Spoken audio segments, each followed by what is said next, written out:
In ancient times, maps weren't just tools, they were declarations.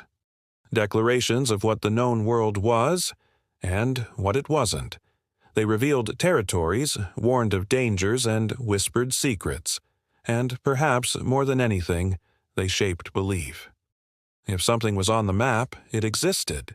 If something wasn't, well, then maybe it never did.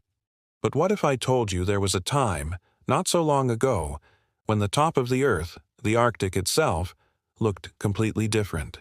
Not just different in terms of ice coverage or political lines. Different in shape. Different in story. What if the North Pole was once home to lands, islands, and mountain ranges that are no longer on any modern map? And what if their absence wasn't a mistake, but a choice? Look through ancient globes and nautical charts from the 15th to the 19th century, and a peculiar pattern emerges. The farther north you go, the more land appears. Strange, isn't it? Today's understanding of the Arctic is one of vast emptiness. Endless ice sheets, remote oceans, and no significant landmass at the pole. But for early explorers and cartographers, the picture was much more complex. They drew islands, not just once or twice, but again and again. Friesland, Bus Island, Sannikov Land, Hy-Brasil, Rupes Nigra. Entire formations surrounded by water channels and magnetic forces placed with mathematical precision. And then, as if history changed direction, those names began to vanish. Slowly at first, then completely, as if they were never there. Let S go back to 1595. Gerardus Mercator, perhaps the most renowned cartographer in history, released a map that became one of the most detailed renderings of the world at that time. His depiction of the North Pole was unlike anything you've ever seen. 4 massive islands arranged symmetrically around a central black mountain called Rupes Nigra. According to legend, this mountain was magnetic and powerful, capable of pulling in ships and confusing compasses. It was surrounded by 4 rivers that created a whirlpool-like current, constantly churning, constantly moving. Mercator didn't invent this idea. He compiled it from Norse legends, letters from lost expeditions, and older maps that hinted at a polar land full of mystery. And then, silence. Later, maps started to correct Mercator's vision. The islands were trimmed down, the mountain disappeared, and by the 20th century, the Arctic was simply white. Ice, water, nothing else. But why would so many different sources across centuries, explorers, sailors, monks, and scientists, describe the same locations only for them to be erased later? The official explanation is simple: human error. Optical illusions, mirages, bad navigation, early ships mistaking fog banks or icebergs for land. It sounds reasonable, until you start noticing how selective these errors were. Why did entire generations believe in the same islands? Why did they describe similar coastlines and features? And, more importantly, if these places were truly mistakes, why were they treated as real for so long, by empires that depended on accurate navigation to expand their reach? Let's talk about Hy-Brasil, one of the most famous phantom islands in history. Located west of Ireland, it appeared on maps for over 500 years. Sailors claimed to see it on the horizon, and stories were told of its advanced civilization, shrouded in mist, only visible once every 7 years. British expeditions were launched to find it. Some returned empty-handed.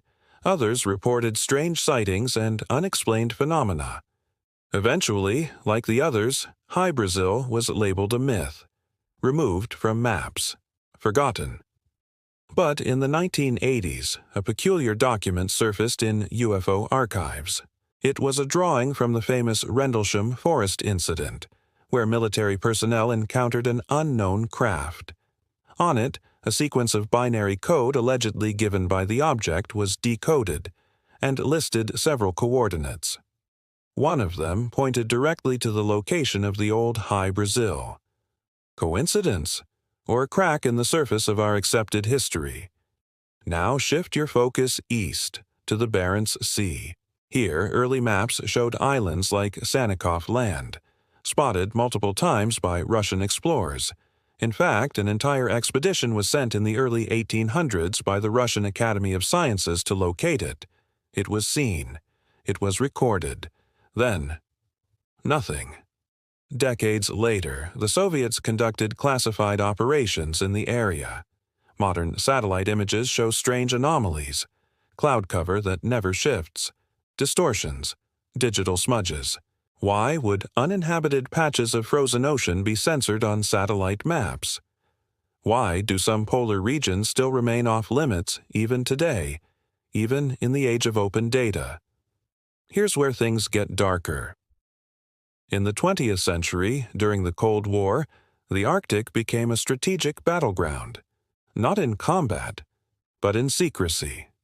Submarines prowled beneath the ice. Governments established remote weather stations and listening posts. And with every new military presence came new corrections to public knowledge. The maps were redrawn. Entire regions were declared uninhabitable or non-existent. Treaties were signed that gave global superpowers jurisdiction over who could explore the Arctic. Meanwhile, whispers of secret expeditions, Nazi missions, American classified operations, Soviet tunneling projects filled conspiracy forums and leaked documents. Were they searching for something or protecting it? And let's not forget the role of digital mapping today. Google Earth, satellite data, public archives. In theory, the entire world is visible with just a few clicks. But look closely, and you'll find places that seem wrong. Blurred terrain, repeating patterns, obvious edits. Go to certain parts of the Arctic and zoom in. You'll get artificial textures, inconsistent lighting, or even sections that glitch entirely. If there's truly nothing there, why all the effort to hide it? The deeper truth is this: maps are not just representations. They're instruments of power. They shape how we see the world, how we move through it, and how we imagine what's possible. If something is removed from the map, it's removed from thought, from policy, from memory. A generation that never saw Hy-Brasil or Rupes Nigra on a map will never question why it's not there. And that's exactly how silence becomes control. But cracks are forming. Ancient charts are being digitized.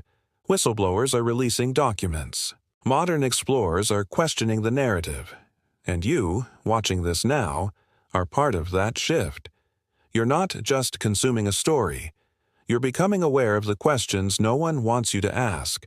What if these islands weren't erased because they were false, but because they were true?